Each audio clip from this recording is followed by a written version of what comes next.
Hey there, it's Teresa here, and welcome to another episode of Conversations from My Couch. Hi, I'm Teresa Yunkin, a technology strategist, passionate about emerging technologies, collaborative leadership, and healthcare.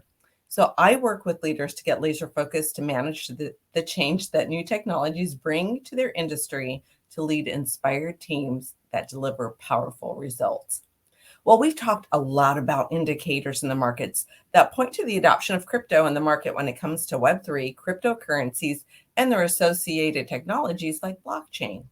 So, one of the biggest challenges that my students face, and they say that stops them from taking a deeper dive into the industry, is the fact that they don't understand all of the terms that get thrown around. So we've learned from past technology advancements, it's important to understand the language of the digital natives in the space if you want to play. So learning these 10 terms will help you move past the language barrier associated with Web3 and blockchain and help put what you've seen, read, or heard into context. So let's get started. Number one, blockchain.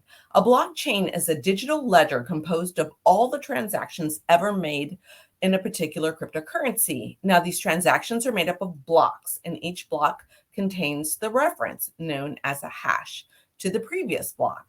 Now, this makes a block immutable, and that means that it can't be altered.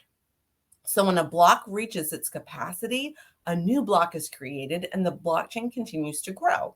So a blockchain like Bitcoin is completely public, so everyone can see the transaction. Now, different industries like healthcare may opt for a private blockchain.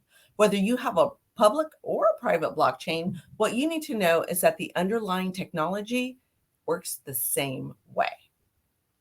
All right. Bitcoin, sometimes is abbreviated as BTC, is the first cryptocurrency to implement the proof of work blockchain consensus. That means that's how the blocks get created. And it was created in 2009 by the mysterious Satoshi Nakamoto. Don't know if it's one person or if it's a group of people.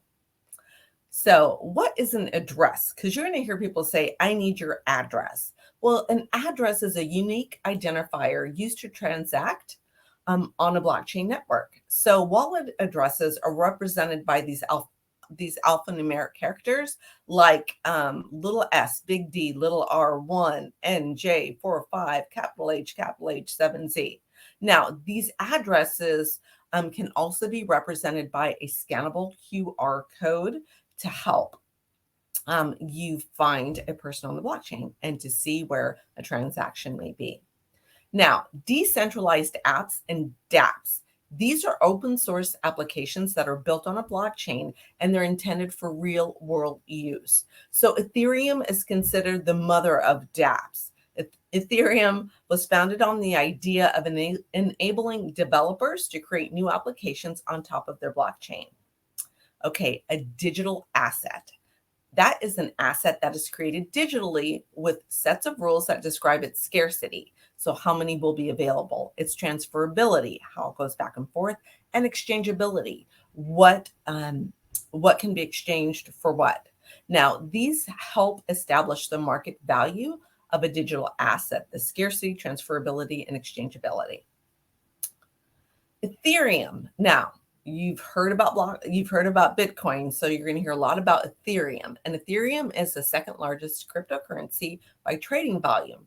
And it's a crypto network. It's decentralized. It's a decentralized software platform and allows developers to build these decentralized applications, those dApps, and use smart contracts. Its associated coin is called Ether. So ETH. So you'll hear Ethereum and you have gas fees and ETH. A non-fungible token. Well, an NFT or non-fungible token is a token with a unique inherent quality that can be exchanged for another token. So non-fungible tokens enable a virtual transaction between collectibles, let's say like art, music, maybe even trading cards, using smart contracts. An exchange. Now, an exchange is a platform that allows for the trading of cryptocurrencies. Centralized exchanges are operated by a central authority, while decentralized exchanges do not have a central authority. So sometimes you'll see centralized exchanges abbreviated as CEX. And then you'll hear people talk about DEXs. Those are decentralized exchanges, DEX. So keep your eyes and your ears open for that distinguishing. For those two different types of exchanges, again, centralized mean that they have a central authority running them, and decentralized means that they do not have a central authority. It's really peer-to-peer. Layer 1 and Layer 2. Now, you'll hear about Layer 1 and Layer 2 solutions. Layer 1 is the blockchain architecture itself, those individual blocks. And Layer 2 refers to the architecture that gets built on top of the blockchain. So like dApps. Web 3 is the next evolutionary stage of the internet where value transfer could be sent directly peer-to-peer. And it's done in a decentralized fashion. So nobody has control of the transactions except for the buyer and the seller, or the giver and the taker. Okay. So if you want to think about it this way, and we've talked about this before, Web 1 was read-only internet, right? It was the invention of the internet till around 2005. Web 2 refers to the move of that technology characterized by people being able to produce content and upload it to the internet, just like I'm doing right now. So there's so many terms to learn. I know this. I only gave you 10. I know I brought up some other things, but don't worry. I will continue to have these vocabulary sessions here on this conversation from my couch, not on a couch today. I'll tell you about that in a second. But I just want to let you know that this is the information that starts that foundational building block that you're going to need to get started to doing any research on your own. I want to make sure that you're equipped if you go out and you do any research, that you can that you understand what you're reading and that you can do that in context. So I would encourage you to bookmark this post, save it, and come back to refresh your memory or to look up something when you're doing your research. Now, I want you to remember that this industry has the foundations laid for innovation and for opportunity. And I talk about this a lot. And you can always find out more about it in my earlier posts. Just kind of scroll down and you can find some of the other lives that I've done and just bits and pieces of what I've talked about, because really we are at the beginning of this whole industry. And again, I encourage women. If you felt like you couldn't get your foot in the door before because of the glass ceiling, right now there is nobody here. So you have an opportunity to build and create what you want to in this new digital world. So if you find this topic interesting and you want to keep up on what's happening in the crypto and digital asset world from a trusted source, sign up for my weekly email. It's short, sweet, and to the point, and it covers the latest developments in the crypto and digital assets world in beer and pretzels English in a way that anybody can understand.